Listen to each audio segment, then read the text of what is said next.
Eli Biangulo, alias Estimado, colaborador del narcotraficante Leandro Norero, fue sentenciado a solo 15 meses de prisión tras colaborar con la justicia y aceptar el cometimiento del delito.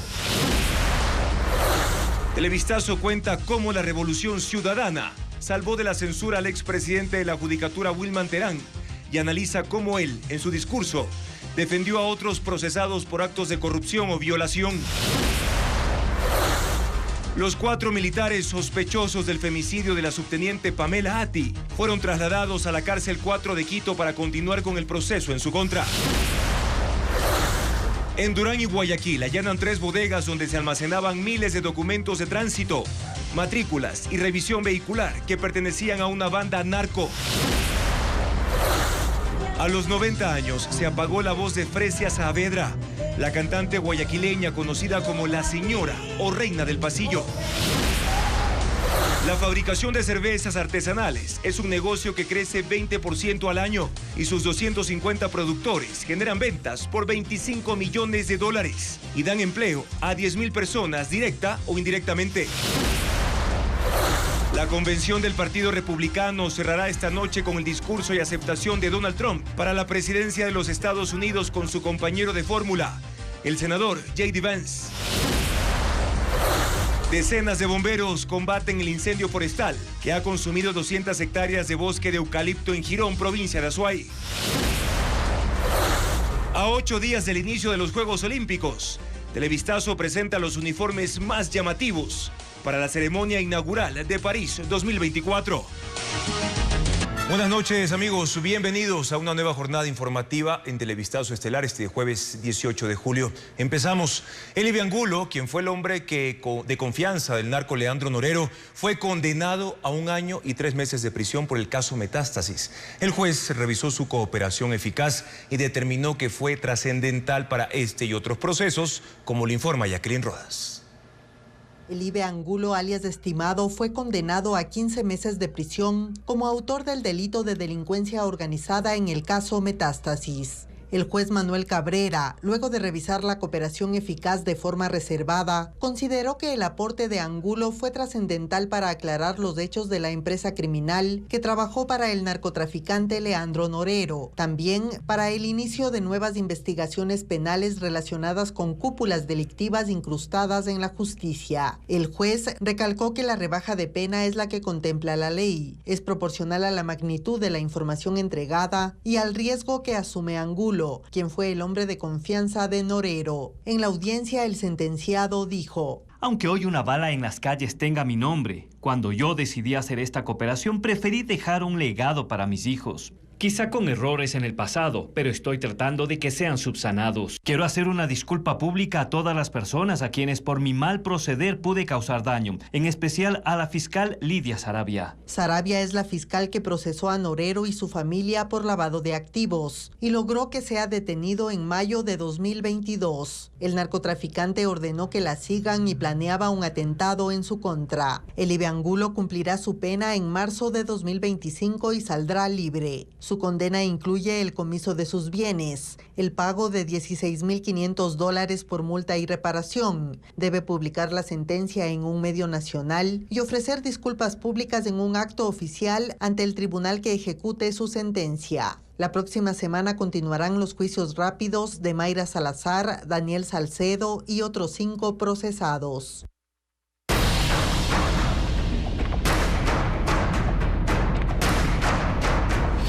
Terán, con votos nada importa. Wilman Terán no fue censurado. El correísmo se abstuvo y no se alcanzaron los 92 votos necesarios para sancionarlo políticamente. Las otras bancadas cuestionaron esa postura, como le informa Patricio Díaz, quien estuvo en el pleno de la Asamblea. El correísmo salvó a Wilman Terán de la censura y con él a Maribel Barreno, exvocal de la Judicatura. Luego de la salida de Terán, empezaron las críticas mutuas. La Revolución Ciudadana trató de justificar por qué no apoyó la censura de Terán. Acusó al proponente, Jorge Peñafiel, de no demostrar incumplimiento de funciones. Su cantinflesca argumentación da vergüenza ajena. Sí, aparte de una pésima alegación como asambleísta, interpelante. Construya. Ahora entiendo por qué Zapatitos a ustedes, los de su bancada, le dicen destruye. ¿Cree que aquí me voy a milanar con un par de gritos? Aquí podemos gritar bastante también. Y no me dé la espalda, que yo no le di la espalda. Finalmente, vote por salvar a Wilman Terán. Vote por salvar el crimen organizado. Y mire usted, ¿qué va a responder la ciudadanía? Las bancadas no aceptaron las justificaciones del correísmo y cuestionaron su apoyo a Terán. Les recordaron los problemas en la administración de justicia y los procesos judiciales que hoy mantienen a Terán preso en La Roca.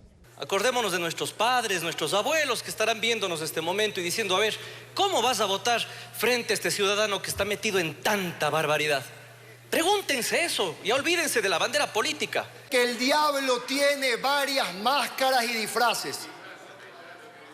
Hoy vino con la de la mentira y el engaño.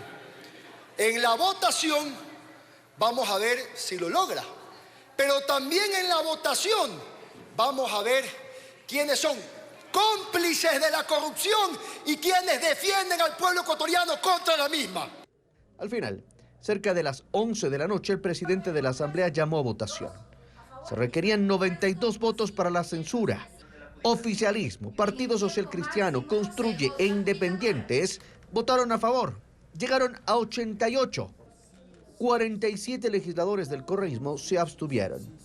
Y así, tanto Terán como Barreno no tendrán sanción política. 3 horas y media usó Wilman Terán para su defensa y réplica en el juicio político. Justificó su actuación como titular de la Judicatura. Además, intentó demostrar que se puede transicionar entre el derecho, la astronomía, la metafísica y la confesión de delitos sin necesidad de un buen uso del lenguaje. 2 veces intervino el expresidente del Consejo de la Judicatura, Wilman Terán, durante su juicio político. La primera duró 2 horas y media, la segunda 1 hora más. Tiempo en el que hizo gala de su capacidad para combinar, por ejemplo, la astrofísica y la virtud. Ante la luminosidad de la verdad, la sombra no existe. Y como no existe la sombra, simplemente el que se oculta tras los pretextos y habla mal de otra persona es porque carece de los recursos necesarios de la verdad. La verdad no es un meteorito que se consume a sí mismo. La verdad es un sólido astro, como el sol que día a día ilumina nuestra patria.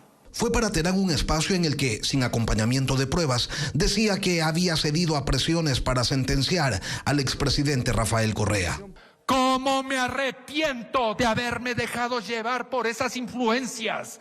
¿Cómo me arrepiento de haberme dejado incidir? A ratos, el que repetía ser un hombre de lecturas trastabillaba con el idioma, con las estructuras gramaticales formales. Y por eso yo puedo mostrar esto, porque es mío, mi personal, de mi intimidad. A ratos parecía que entraba en trance. Era cuando su discurso apelaba a un mesianismo en el que el Mesías, obviamente, era él. Estoy solo y estoy enfrentando. No temo aunque cruce por valles de muertes, aunque cruce en medio de legones, que son lagartijas frente al paso luminoso de la verdad. Pero Terán se desdoblaba, y un rato era Mesías y otro rato era el diablo, como es más conocido entre autores confesos de delincuencia organizada. Y cuando de pronto Dios se dio cuenta, mandó a su ángel de luz sobre la tierra, y los demonios al verlo se asustaron, salieron corriendo, huyeron y gritaron: es el diablo. Es el diablo, tildaron al ángel de luz que los puede exterminar. No sé por dónde me ven, diablo. Tal vez tengo orejas grandes, tal vez nariz puntiaguda, tal vez dientes afilados, colmillos como el que interpeló. Tal vez le está chispeando una cola de azote, o qué rabo de paja tienen. Entre otras cosas, Terán reconoció que tuvo aspiraciones presidenciales y dejó claro que sabe de su histrionismo y cree que en él es un talento. ¿Qué? ¿Ser histriónico es malo? ¿O ser histriónico es reflejar desde la profundidad del alma el concepto de la palabra a través del gesto y el ritmo? Se dijo creyente en poderes que lo acompañan y lo protegen. Yo no les tengo miedo a lo que me puedan hacer, porque todavía creo que hay almas humanas que me pueden proteger. Y ayer mismo se le aparecieron 47 almitas. Y la postura correísta en el juicio político a Terán y la ex vocal de la Judicatura, Maribel Barreno, responde a intereses políticos. Quieren llevar a juicio político a la fiscal Diana Salazar y declarar a Rafael Correa un perseguido político. Luisa María Heredia con el análisis. En su intervención en el juicio político al expresidente de la Judicatura, Wilman Terán, la legisladora de la Revolución Ciudadana, Sofía Espín, dejó claro el porqué de la postura que adoptó el correísmo. No nos digan que defendemos al señor Terán. Es claro que nosotros tenemos grandes diferencias con el señor Terán, pero nosotros no actuamos por odio, actuamos por principios. No nos van a encontrar odiando al enemigo de tu enemigo. Al abstenerse de votar, la bancada de RC5 salvó de la censura a Wilman Terán, quien también es procesado por delincuencia organizada y obstrucción de la justicia, pero también promovió dos de sus más grandes intereses políticos. Primero, demostrar que Rafael Correa no es un delincuente, sino un perseguido, basándose en lo dicho por Terán, que fue presionado por el ex titular de la Corte Nacional de Justicia, Iván Sequicela, y por la fiscal general Diana Salazar para sentenciar al expresidente por el caso sobornos. Terán lo dijo la noche de ayer, fue él el que sentenció a Correa, fue él el que se prestó para la persecución política, fue él el que junto a la fiscal general del Estado y Sequicela hicieron todo esto para seguir criminalizando y persiguiendo políticos. Créanme que si hoy el juicio político sería por sentenciar, abusando de su poder de forma errada a un inocente como es Rafael Correa, nuestros votos de la bancada de la Revolución Ciudadana estarían para sentenciar, para que sea censurado el señor Wilman Terán. El segundo, deslegitimar a Salazar para llevarla, tras varios intentos fallidos, a juicio político. Sí es nuestra competencia hacer control político y no sería mala idea, colegas asambleístas, empezar por la fiscal, quien en este pleno ha sido acusada de influir en decisiones de los jueces, por decirlo menos, y convertirse en el artífice de la corrupción que ahora existe en el sistema de justicia en este país. Y hay un tercer hecho a considerar, el particular interés que ha demostrado siempre el correísmo por tener presencia en la Judicatura, consejo que creó cuando fue gobierno, organismo que actualmente está bajo la tutela de Mario Godoy, abogado del abogado de Correa, y el que podría regresar Barreno, pues no está destituida, sino que tiene licencia. En Durán y Guayaquil allanan bodegas donde se almacenaban miles de documentos de tránsito y sellos de 31 gobiernos autónomos descentralizados. Según las investigaciones, se presume que pertenecerían a una organización que busca legalizar vehículos robados para poder evadir el control por parte de la policía. Merlin Ochoa con más datos. Los 3 allanamientos ocurrieron durante la madrugada y mañana del jueves. El primero en una bodega clandestina en Durán. Ahí la policía encontró especies de matrículas y documentos de revisión vehicular, junto con formularios técnicos vehiculares, adhesivos holográficos, códigos de barras de seguridad, láminas de impresión industrial de especies valoradas y una matriz metálica de impresión. Un vehículo que puede ser robado a una familia en la carretera y utilizado para ser regularizado en otro lado mediante el uso de estas especies. Una persona fue detenida en el segundo centro de acopio ilegal en el distrito 9 de octubre de Guayaquil. Hallaron documentos similares, así lo indicó el ministro de Transporte y Obras Públicas, quien preside el directorio de la ANT. Muchos de los problemas que tenemos asociados al sistema informático AXIS, en donde se crean licencias, se crean placas, viene con complicidad y en este caso puede ser adulteración, efectivamente, de gobiernos municipales en donde se tienen todas las especies valoradas. Había sellos de 31 gobiernos autónomos descentralizados ubicados en 9 provincias. Las primeras investigaciones determinan que por cada trámite cobraban de $50 a $150. Podría haber complicidades de ciertos funcionarios de la ANT, de ciertos funcionarios de algún GAT. Todo eso hay que investigar. Aún no han sido contabilizados los documentos, por lo que no se ha determinado el perjuicio al Estado, ni se ha logrado establecer si se trata de ejemplares legales o falsificados. El tercer operativo fue en Nueva Prosperina, también en Guayaquil. 4 aprehendidos con arma de fuego, explosivos y droga. En la misma operación, 8 carros fueron recuperados. Se investiga si estos sitios pertenecen a la misma red que busca legalizar vehículos robados para evadir el control policial.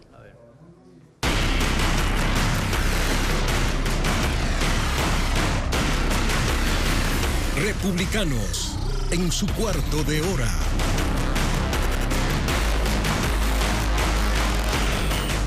J.D. Vance, nominado por Donald Trump como su compañero de fórmula para las elecciones de noviembre próximo, aceptó la candidatura a la vicepresidencia en el tercer día de la convención republicana. Vance habló de su historia de superación, criticó también a Biden y dejó abierto el camino para el evento principal, el discurso de Trump y también la aceptación de la candidatura a la presidencia. El inicio de la tercera noche de la convención estuvo dominado por el entusiasmado discurso de Donald Trump Jr., hijo del expresidente, hoy nuevamente candidato del Partido Republicano.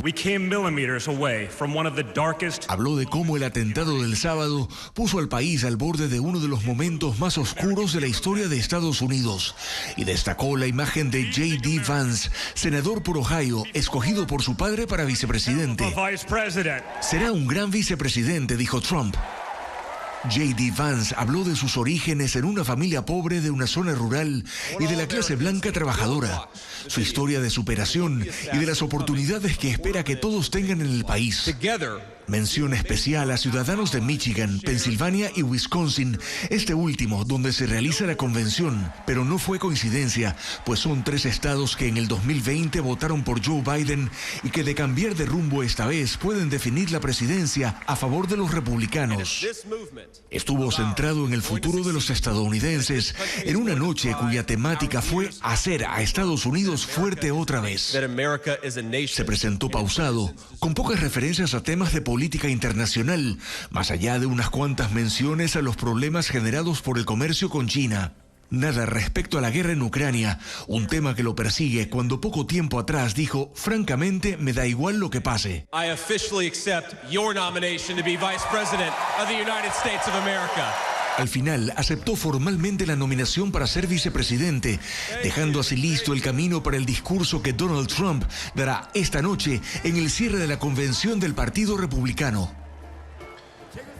Hay más señales dentro del Partido Demócrata que apuntan a que Joe Biden dejará el camino libre a otro presidenciable. Biden se contagió de COVID-19 y la vicepresidenta Kamala Harris toma las riendas de la campaña para enfrentar a los republicanos. Será en agosto cuando el Partido Demócrata haga la nominación formal de su candidato a la presidencia. Hasta ahora es el presidente Joe Biden quien ha ganado las elecciones primarias e insiste en seguir en campaña, a pesar de las dudas sobre sus capacidades para enfrentar otros 4 años de gobierno. Y ahora la prensa de Estados Unidos atribuye al expresidente Barack Obama haber expresado en privado a militantes del Partido Demócrata sus preocupaciones sobre la candidatura de Biden, diciendo que debería reconsiderarlo. Y a la expresidenta de la Cámara de Representantes, Nancy Pelosi, una conversación con Biden, a quien dijo que los demócratas podrían perder el control de esa Cámara del Congreso si no se aleja de la carrera de 2024.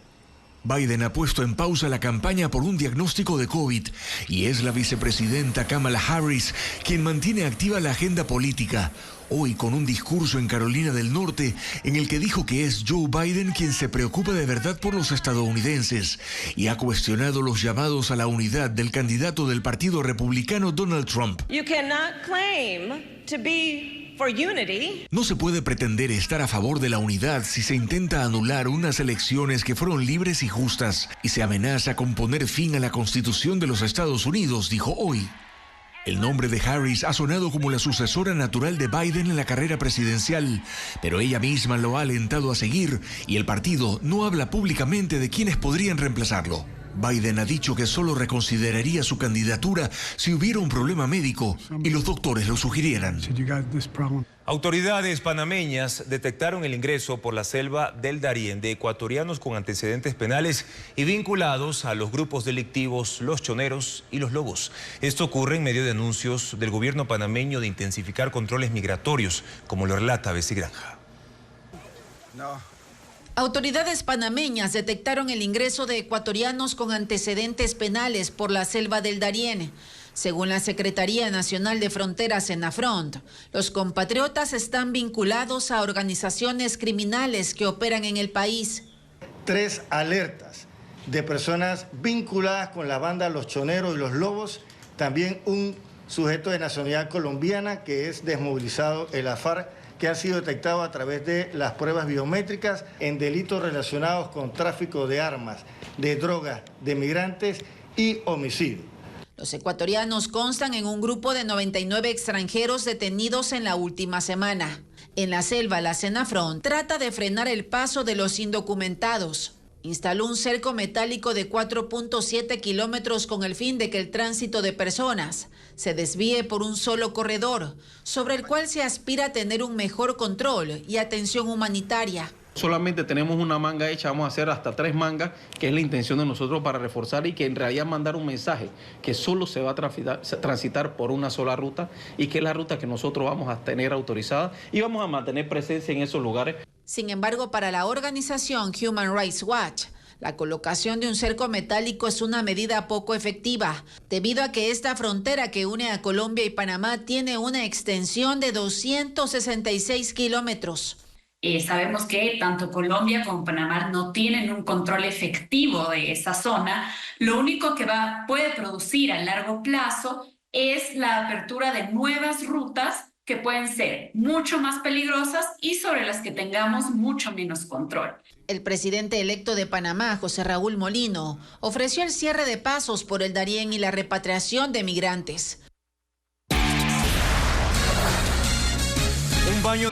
El Ministerio de Educación abrió la matriculación para la modalidad semipresencial de jóvenes y adultos mayores que no hayan concluido su escolaridad. Se extenderá hasta el próximo 23 de agosto. Adriana Bermeo explica este y otros servicios ciudadanos.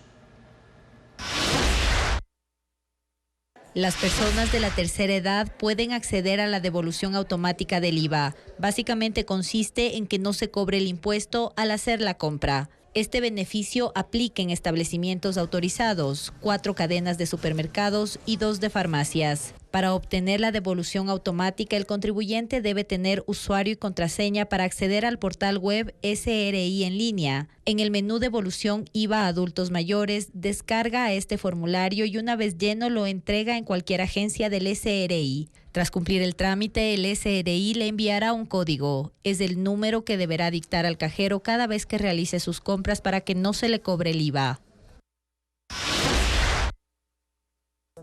El Ministerio de Educación abrió el periodo de matrículas para la modalidad semipresencial enfocada en jóvenes y adultos mayores que no hayan concluido su escolaridad. Las inscripciones se llevarán a cabo desde el 22 de julio hasta el 23 de agosto, la fase de preparación del 19 al 30 de agosto y el inicio de clases el 2 de septiembre. Hay 2 modalidades, una intensiva en la que el año lectivo se aprueba en 5 meses y otra regular que dura 10 meses. El horario de estudio es de 18 hasta las 22 horas. El programa y los textos son gratuitos. En la página web juntos.educacion.gov.es encontrará la información sobre las instituciones que tienen esta oferta académica. Los interesados deben acercarse al distrito educativo más cercano para inscribirse. Este sábado, el Aeropuerto Internacional Mariscal Sucre de Quito suspenderá operaciones desde las 2 hasta las 12 horas debido a trabajos de mantenimiento en la pista. 34 vuelos nacionales e internacionales han sido reprogramados. Los pasajeros deben contactar con la aerolínea para consultar el horario de su pasaje.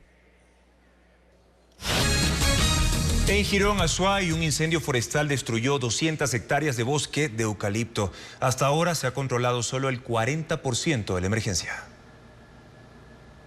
Son cerca de 200 hectáreas de bosque devastadas por el incendio forestal en el Cerro Quingo del cantón Girón, provincia de Azuay.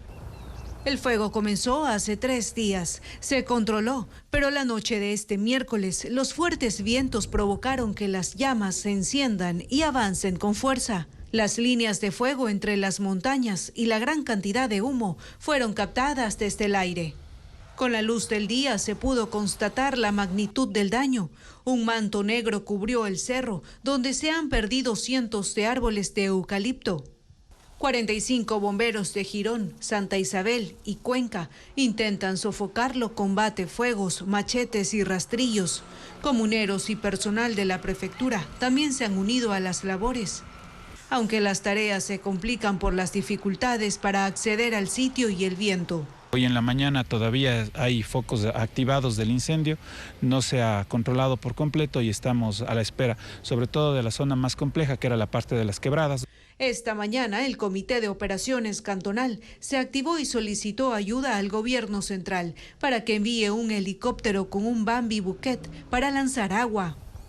El Cerro Quingo limita con Girón y Santa Isabel en Azuay y el Cantón Saraguro en la provincia de Loja. Los brigadistas se han ubicado en 2 frentes para sofocar el incendio y hasta el cierre de este informe se ha controlado un 40%. 2/3 de los generadores de Termoesmeraldas están en mantenimiento o reparación. El plan es que entreguen toda su capacidad en septiembre y octubre, cuando empiece ya el estiaje en el país. Francisco Garcés constató los trabajos. La termoeléctrica Esmeraldas 2 tiene 12 motores. 8 están parados para mantenimientos y reparación. 2 de ellos requieren reparaciones mayores, cambiar pistones, bombas de inyección, sellos y otros componentes. Es un trabajo que debe hacerse una vez al año para garantizar el funcionamiento seguro de estas máquinas y los generadores eléctricos que mueven.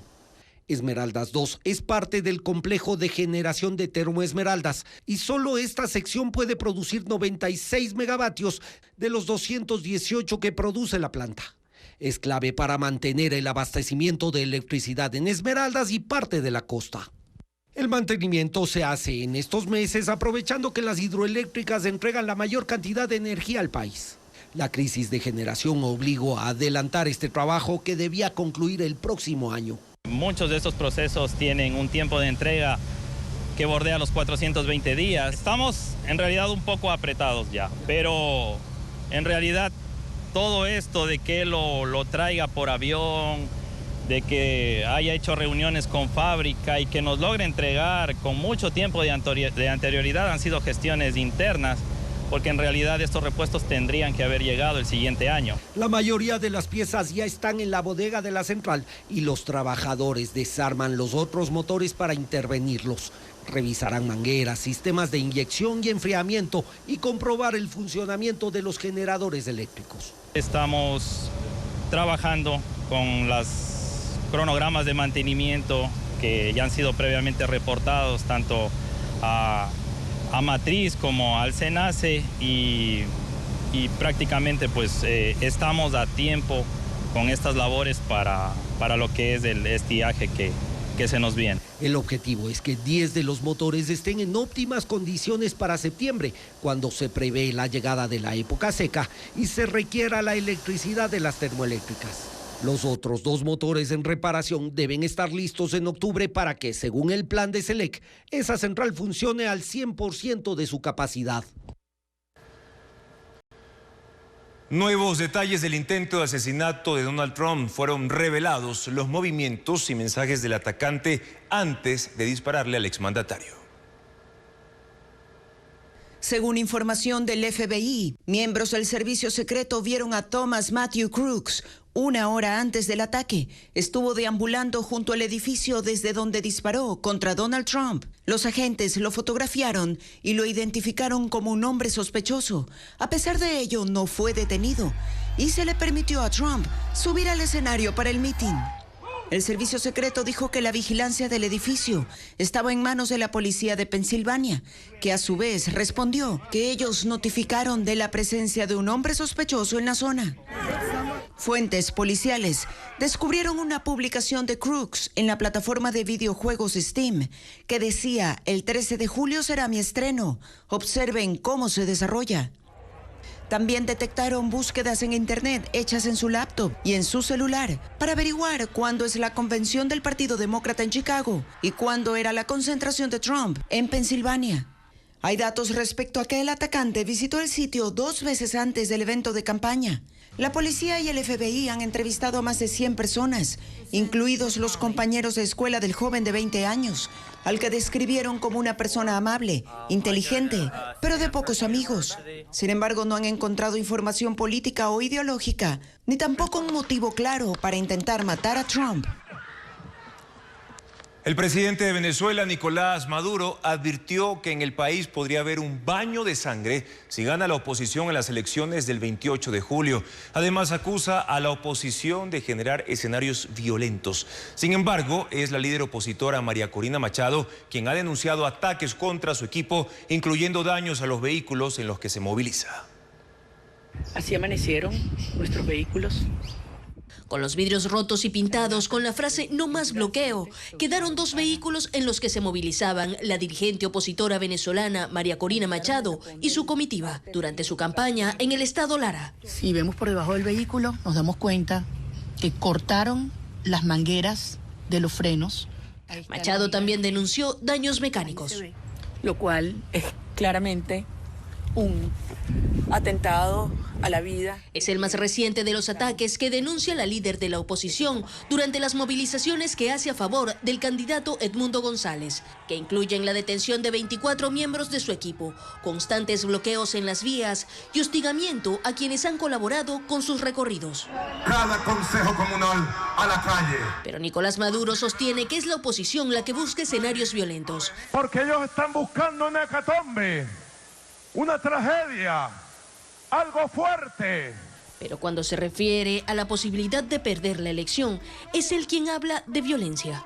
Si no quieren que Venezuela caiga en un baño de sangre, en una guerra civil fratricida, producto de los fascistas, garanticemos el más grande éxito, la más grande victoria de la historia electoral de nuestro pueblo. Faltan solo 10 días para los comicios y la campaña por la presidencia de Venezuela entra en su recta final. En medio de las agresiones a los opositores, temores a la falta de transparencia en el proceso y ríos de gente que dicen querer un cambio de rumbo en el país. Ursula von der Leyen fue reelecta hoy como presidenta de la Comisión Europea. Obtuvo mayoría absoluta en la sesión de la Eurocámara, confirmándola para otros 5 años en ese cargo. La Comisión Europea propone leyes comunitarias y toma también decisiones ejecutivas dentro de ese bloque. En su discurso, ella priorizó las políticas de vivienda, la transición ecológica y la guerra en Ucrania. Reino Unido acoge la cumbre de la Comunidad Política Europea. Líderes de 47 países de la región se dan cita en Inglaterra para discutir sobre la unidad del continente respecto del conflicto en Ucrania, mientras se teme que un triunfo de Donald Trump en Estados Unidos modifique los aportes económicos y militares para la defensa ucraniana ante la invasión rusa. El presidente de Ucrania, Volodymyr Zelensky, también está invitado a la cita. Un estudio del Fondo Mundial por la Naturaleza alerta sobre los altos niveles de contaminación en el mar Mediterráneo. Toneladas de plásticos y microplásticos amenazan a las especies marinas y la salud humana. El Mediterráneo y sus costas son un destino turístico popular y una región importante para el comercio internacional. Pero este mar está contaminado en un 87%, según un nuevo estudio del Fondo Mundial para la Naturaleza. En el fondo de sus aguas y también flotando en la superficie hay metales tóxicos, químicos industriales.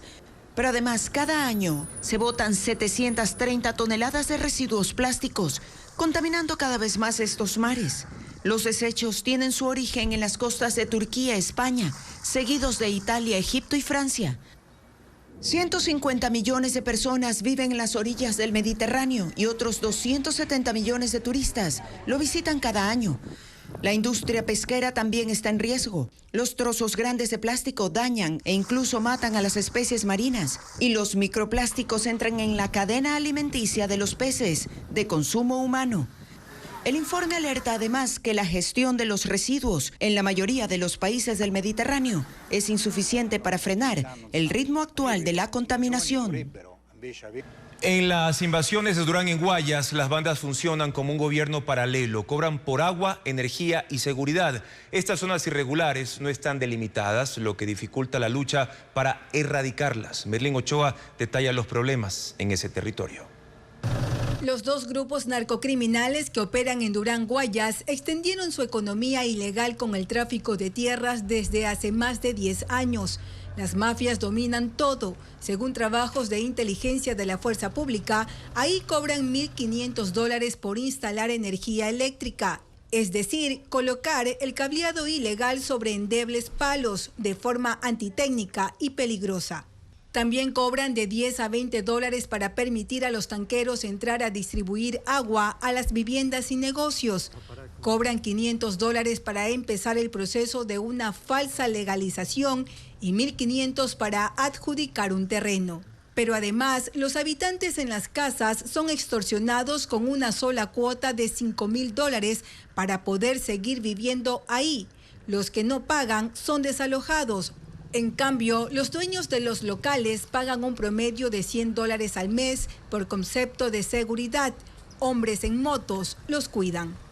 La Delia fue intervenida el miércoles. En una casa encontraron certificados de posesión y otorgamiento de los predios con logos de asociaciones ilegales, fotografías de predios con nombres de supuestos dueños y sellos de al menos 3 cooperativas de vivienda.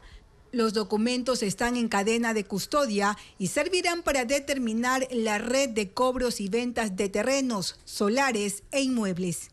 La finca La Delia es considerada como una de las 16 zonas calientes, pero no por las muertes violentas, sino porque es usada como guarida.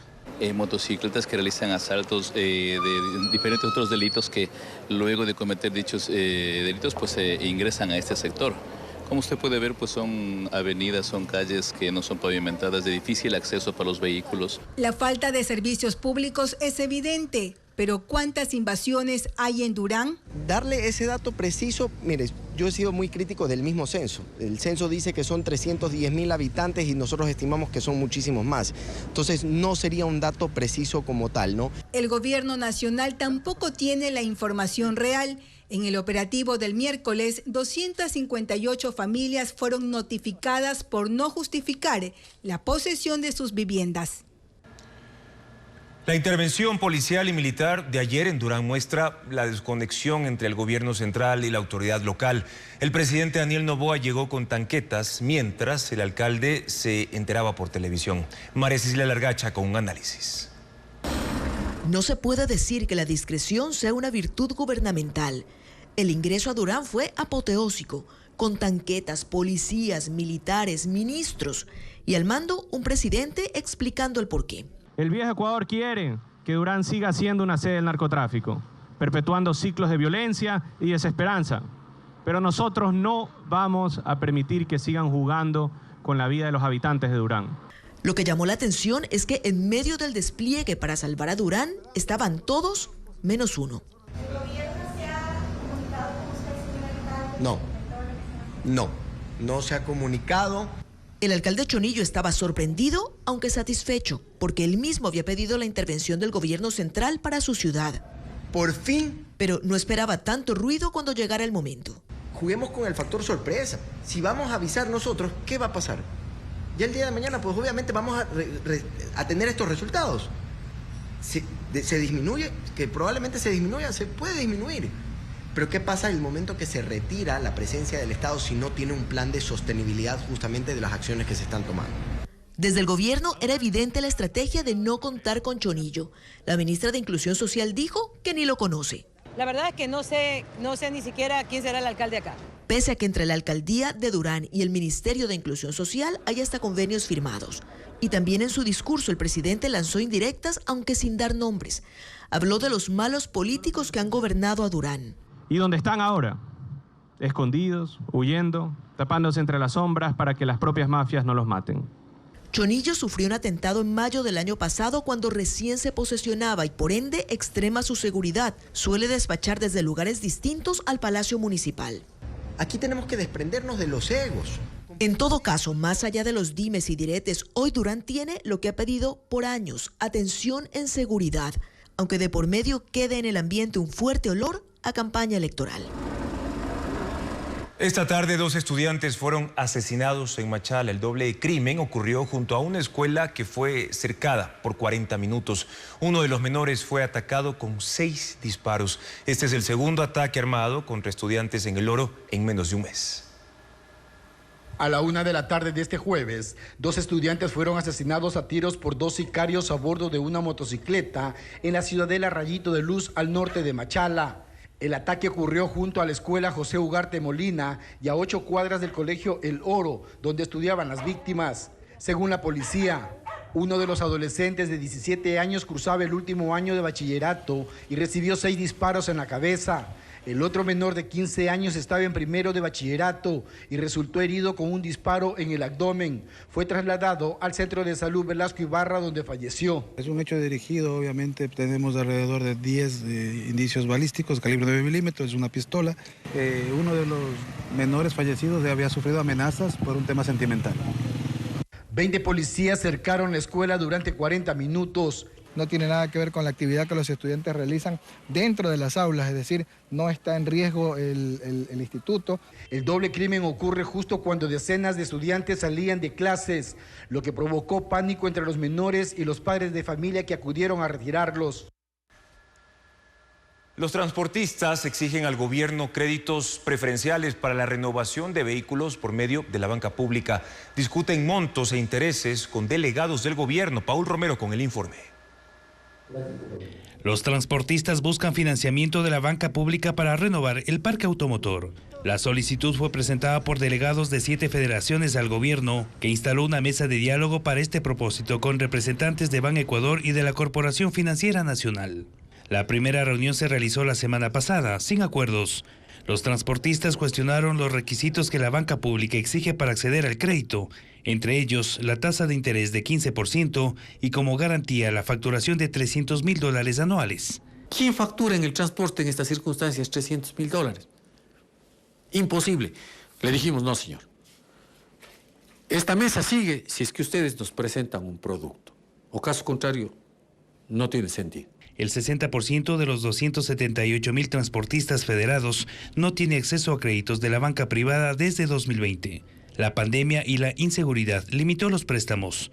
Los que tenían créditos en bancos y cooperativas debieron renegociar por la caída de ingresos, según los dirigentes. De una deuda de $60-70.000, les obligaron a renegociar los créditos a 30 años plazo.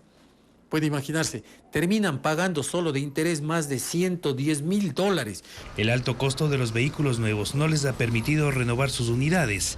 El promedio de un bus interprovincial es de $200.000, un bus de servicio urbano $100.000, tractocamión $150.000, camioneta $40.000, taxi $25.000. Este miércoles el gobierno suspendió la segunda reunión de la mesa de crédito en la que debía presentar el plan de financiamiento, montos, requisitos, tasa de interés, facturación. Pero ya hay muchos de estos créditos que ya se encuentran en el mercado a través de Ban Ecuador. Simplemente tenemos que reforzar lo que ya existe y presentar una nueva cartera de productos que sea mejor pensada para las necesidades del sector transportista. La mesa se reinstalará la próxima semana. El presidente Daniel Noboa eliminó del reglamento de la Ley de Defensa que la policía se subordine a las Fuerzas Armadas durante un estado de excepción. Sin embargo, los artículos aún constan en la ley. Más detalles en el siguiente informe de Fabiola Santana. El presidente Daniel Noboa reculó, eliminó del reglamento de la Ley de Defensa Nacional 2 artículos que ordenaban la subordinación de la policía a las Fuerzas Armadas. El 24, que decía que la Policía Nacional constituye fuerza auxiliar de las Fuerzas Armadas en estado de excepción o de emergencia, y el 25, que señalaba que la policía se subordinará al Comando Conjunto de las Fuerzas Armadas en forma total o parcial de acuerdo a la ley. Esos 2 artículos se habían incluido en el reglamento emitido la semana pasada por Daniel Noboa en reemplazo al del 2019 y en respuesta a las reformas del año pasado a la Ley de Defensa Nacional.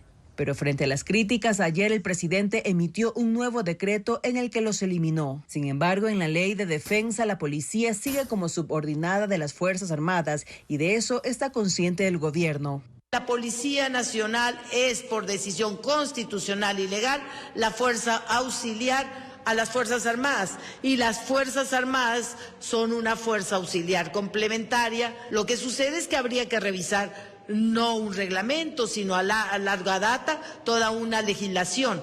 El artículo 64 de la Ley de Defensa Nacional dice que la Policía Nacional constituye fuerza auxiliar de las Fuerzas Armadas, y el 66 agrega que, decretado el estado de emergencia por inminente agresión externa o grave conmoción interna, la fuerza auxiliar y los órganos de apoyo a la defensa se subordinarán al Comando Conjunto de las Fuerzas Armadas. El gobierno puede hacer uso de la ley aunque no estén en el reglamento. En efectos prácticos, esta eliminación de lo que se hace en el reglamento no significa nada porque la propia ley establece de manera excepcional que en casos de soberanía e integridad territorial, reitero, hay esta suerte de subordinación de la policía a las Fuerzas Armadas. La ministra del Interior dijo que el tema será analizado en la Secretaría Jurídica de la Presidencia.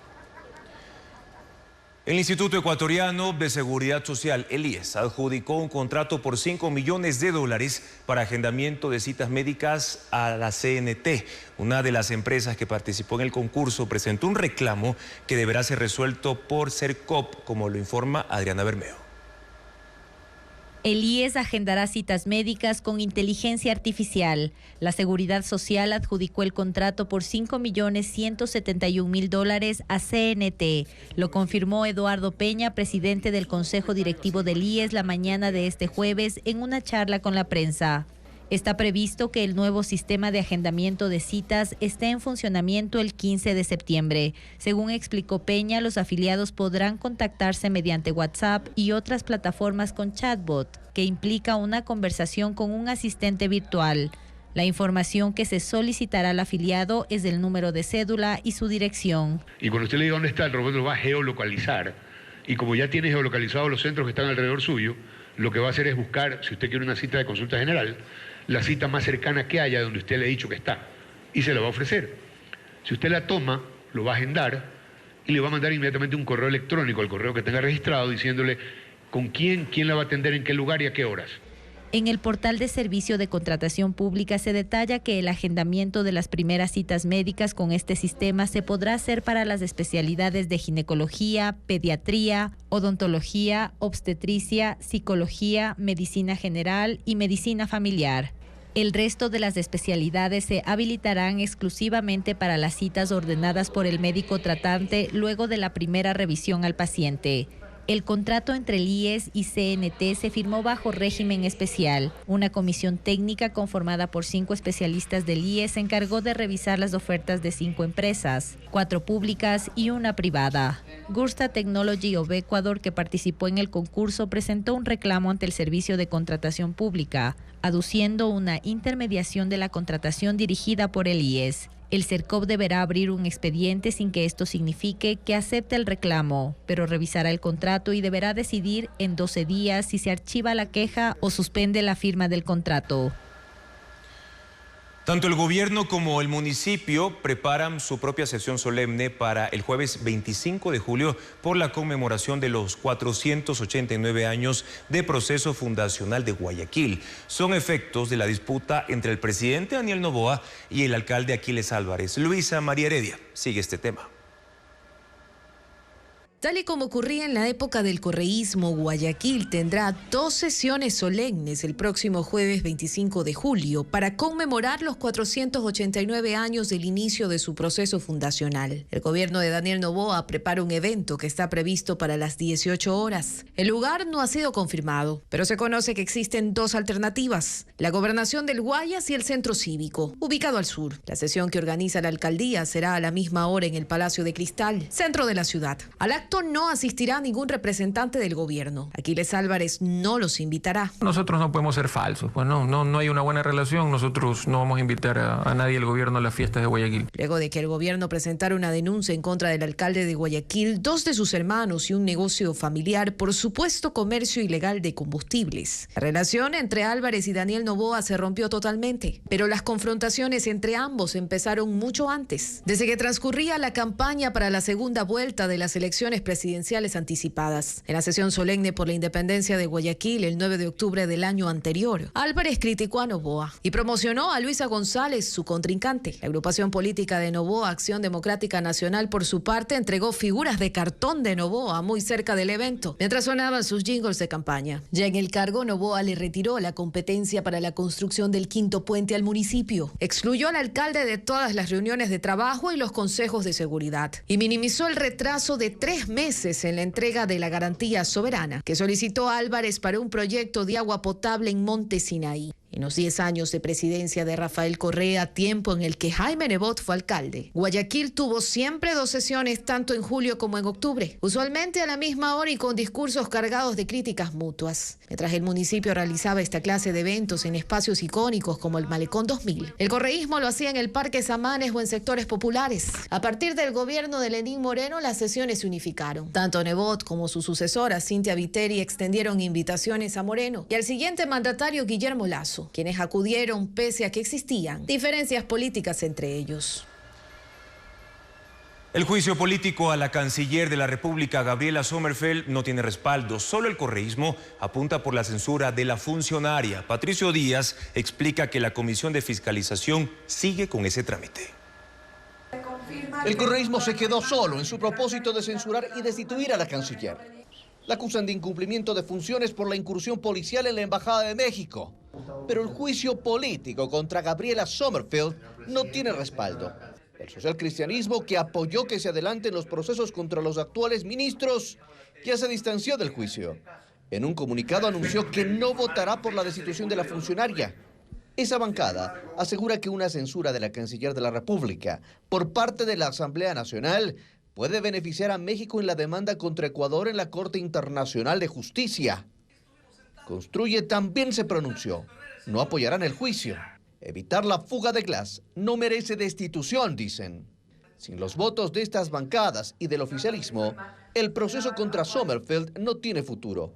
Y así lo entienden los proponentes del correísmo. Lamentablemente así es la vida. No va a haber los votos o puede ser que lo haya.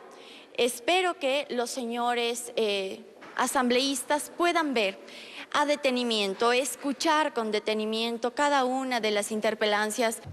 La canciller en un comunicado personal señaló que al estar el juicio en el marco del impasse con México, no está en contra de Gabriela Sommerfeld, sino de nuestro país. E hizo un llamado en ese sentido a los asambleístas. La Comisión de Fiscalización sigue el juicio y aprobó el cronograma de actuación de pruebas y comparecencias que serán hasta el 27 de julio. Los abogados de la canciller estuvieron en la sesión y resaltaron la disposición de la funcionaria para enfrentar el proceso. Se han presentado las pruebas que corresponden, son alrededor de 22 pruebas que constan en el escrito de contestación. La canciller estará presente cuando sea menester y necesario. La comisión deberá decidir si recomienda el juicio político o el archivo. En ambos casos, el informe pasa al Pleno para la decisión final. Y esto ocurrirá en los primeros días de agosto. Por una alerta de bomba en el complejo judicial norte se suspendió la lectura de la resolución de la audiencia preparatoria de juicio al exministro del correísmo Pedro Merizalde, investigado por lavado de activos. Paul Romero con el reporte. Pedro Merizalde, exministro de Energía, debía saber este jueves si va o no a juicio, pero una amenaza de bomba en el complejo judicial norte de Quito se lo impidió. Merizalde forma parte de la lista de altos exfuncionarios del correísmo acusados por la Fiscalía de Corrupción. La lectura de la resolución en su contra por lavado de activos se conocerá mañana. A las 3 de la tarde, jueces y funcionarios judiciales fueron evacuados del edificio de 10 pisos. Bomberos y policías del Grupo de Intervención y Rescate inspeccionaron las instalaciones del complejo durante 1 hora y descartaron la presencia de explosivos. En esta semana la Fiscalía acusó a Merizalde y a su esposa de recibir transferencias por aproximadamente $1 millón de la empresa Odebrecht para la adjudicación del contrato para aplanar el terreno de la refinería del Pacífico por $230 millones, cuando fue gerente del proyecto que nunca se concretó.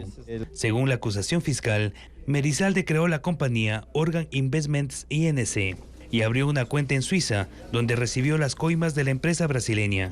Una parte de este dinero fue depositado en una cuenta bancaria conjunta con su esposa en el exterior. Entre 2013 y 2018 ese dinero, según la Fiscalía, ingresó al sistema financiero ecuatoriano. Con él realizó contratos tendientes a ocultar y encubrir el origen ilícito de los recursos. Wilman Terán nuevamente consiguió que se posponga la audiencia del caso Independencia Judicial. El fiscal pidió al juez que tome el control y rechazó la intervención del procesado. Mañana intentarán reinstalar la diligencia, como le informa Jacqueline Rodas. Wilman Terán nuevamente provocó incidentes y no se instaló la audiencia del caso Independencia Judicial. El fiscal debía emitir el dictamen acusatorio en su contra por obstrucción a la justicia, pero él se adelantó. Interrumpió al juez Julio Inga en estos términos. Tenga la dignidad de excusarse, ya que no está garantizando el derecho a la tutela judicial efectiva. Lo denominé a usted enemigo, señor, públicamente ante la Asamblea Nacional. Soy su enemigo manifiesto. Que lo único que está haciendo es dilatar y tratar de que la audiencia no continúe. No es garantizando que yo, a ver, un momentito, doy uso de la palabra. Decía que lo único que está tratando es de dilatar la audiencia para que no se reinstale y no continúe, entonces está muy claro. El padre de Wilman Terán también arremetió en contra de la Fiscalía y del juez Inga, a quien le costó tomar el control. Los puntos que usted está diciendo yo ya dije, no voy a... doctor está haciendo un alegato que no está reinstalada la audiencia, doctor, no está reinstalada la audiencia. Entonces, son temas previos de la audiencia, señor juez. Son temas por cuales hubiera pedido ya le escuché, doctor Terán, un momentito, a ver. El fiscal general subrogante Wilson Toainga protestó. Es nada menos que una burla y una ofensa al sistema de administración de justicia. La Fiscalía General del Estado, si deja sentado la protesta enérgica, ruego por favor que en virtud de su principio de dirección de esta audiencia ponga en orden. El juez cedió a las pretensiones de Terán, quien dijo que no tiene acceso al expediente, rechazó a los abogados públicos, no quiere que sus abogados privados intervengan y pidió ejercer su propia defensa. El juez Julio Inga fijó la audiencia para este viernes y ordenó al Servicio Penitenciario SNAI que traslade a Terán desde la cárcel La Roca hasta la Corte Nacional en Quito. ¿Qué ves? Así se titula la exposición de William Marquina, inaugurada en la Galería de la Asociación Humboldt en Quito. Además, La vida es hoy, el primer musical de salsa del país, se estrena en el Teatro Sánchez Aguilar. La obra explora cómo las luchas del pasado resuenan en las mujeres de hoy, enfrentándose a las instituciones y prejuicios. Lucha, la vida de una mujer y su amor por el pueblo se estrenará en el Teatro Patio de Comedias en Quito. Las funciones serán este viernes 19 y sábado 20 a las 19 horas y domingo 21 a las 6 de la tarde.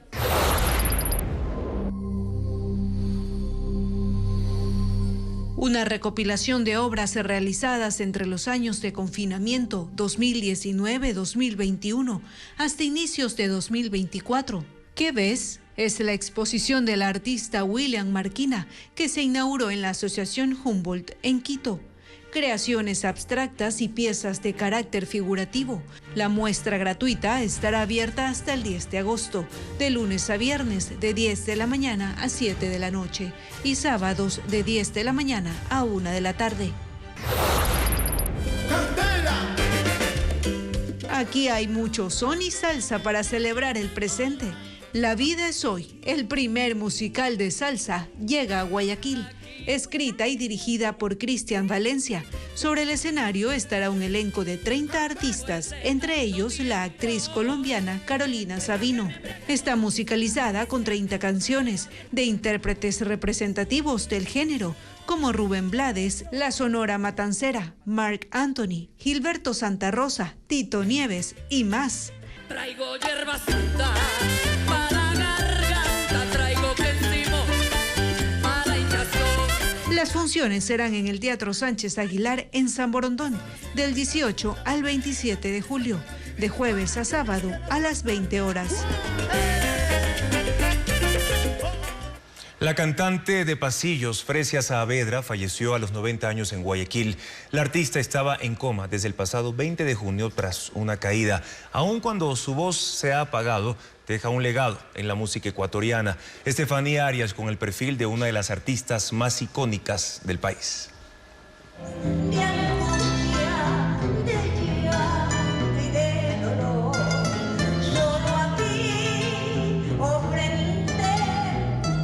No en vano la apodaron la señora o reina del pasillo. Su voz era inconfundible.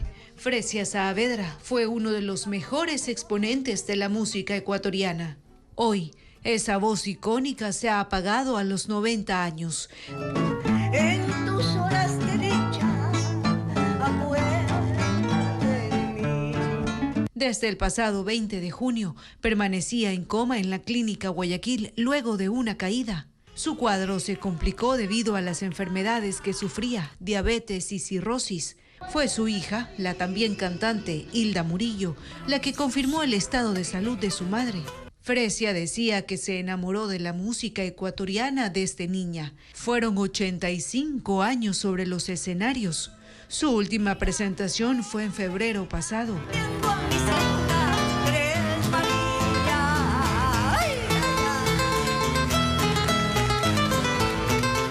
Debutó en un programa infantil de radio a los 5 años. A los 12, su talento fue reconocido por el propietario de Radio Cóndor, Washington Murillo, que la contrató como cantante y con quien se casó años después.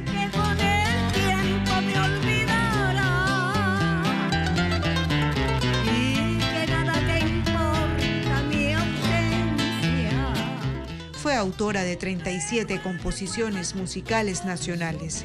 Su influencia como artista cruzó generaciones. Por 16 años fue maestra de la Escuela del Museo de la Música Julio Jaramillo en Guayaquil. Toda una vida cantándole a mi patria, cantando en distintos escenarios, incentivando siempre mi música. Un legado que no quedará en el olvido, porque su nombre y su voz serán siempre un referente de la música ecuatoriana.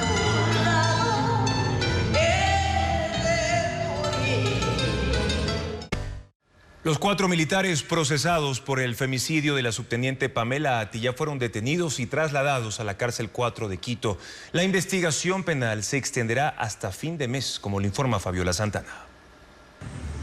Al mediodía de este jueves, los 4 militares sospechosos del femicidio de la subteniente Pamela Ati dejaron la zona de aseguramiento temporal del Centro de Detención Provisional en el Coca, después que la jueza del caso, Mireya Torres, legalizó la detención como le ordenó un tribunal de la Corte Provincial de Orellana. Vía terrestre, tras un viaje de 300 kilómetros, está previsto que sean llevados hasta la cárcel 4 de Quito, donde cumplirán la prisión preventiva mientras siguen las investigaciones. Si no hay vinculaciones, la instrucción fiscal terminará este fin de mes y habrá un dictamen fiscal y pasar a la etapa de juicio. Los abogados de los mayores Javier Pino Argote y Freddy Quintanilla se pronunciaron en contra de la prisión preventiva. 3 jueces cobardes que no tienen ni la mitad de la valentía de la jueza de primera instancia alegaron muy superficialmente que existía un peligro de fuga. A 4 inocentes tienen procesados porque hicieron un acto de solidaridad, un acto de empatía al dejar a la subteniente Ati que repose en su pieza. Los 2 mayores y los tenientes Ángel Jiménez y John Mena dijeron que llevaron a la oficial a su habitación porque había tomado licor. Le quitaron su calzado y cinturón y la dejaron durmiendo. La autopsia reveló que fue agredida físicamente, violada y estrangulada. La policía los apresó este miércoles en la Brigada 19 Napo de Orellana, donde trabajaban y donde ocurrió el crimen.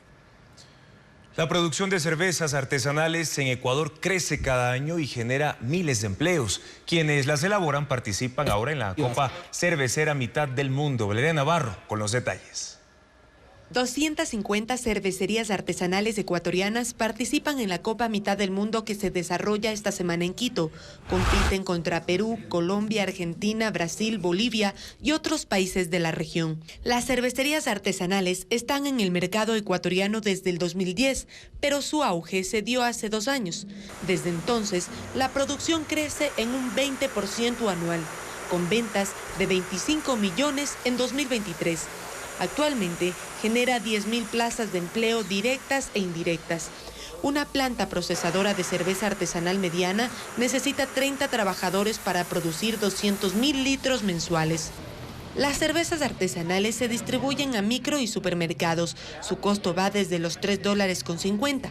En 4 provincias se concentra la demanda de este producto. Pichincha con el 32%, Guayas y Azuay con el 13% y Loja con el 10%. Eso según un estudio de la Asociación de Cervecerías Artesanales en Ecuador. Que es muy apasionante porque puedes ir desarrollando los sabores, las consistencias en función de los gustos que tienes como tal. Y eso es lo que ha generado que haya un auge de la cervecería artesanal en los últimos años. Las cervecerías artesanales generan otro giro de negocio. Los gastropubs son restaurantes bar que venden solo este tipo de bebida. Una cervecería mediana distribuye su producto a 400 gastropubs. Estos locales comercializan varias marcas, incluyendo la de cerveceros aficionados. En cada gastropub hay al menos 30 trabajadores, 10 a tiempo completo y 20 a medio tiempo. Justamente nosotros vemos a la cerveza como un producto gastronómico. Entonces, algo que de hecho puede elevar el nivel turístico a nivel del país. Las cervecerías y gastropubs participarán este sábado en la final de la Copa Mitad del Mundo 2024. Y la ceremonia inaugural de los Juegos Olímpicos se constituye como el espacio para que las naciones se muestren al mundo. También será una exhibición de la mezcla entre diseños innovadores y elementos tradicionales. Luigi Marquele nos cuenta cómo se preparan en la capital francesa. La ceremonia de apertura de los Juegos Olímpicos es un acontecimiento que llama la atención del mundo. Allí se destaca la cultura del país anfitrión, así como los valores del olimpismo. También es un espacio donde las delegaciones participantes se presentan.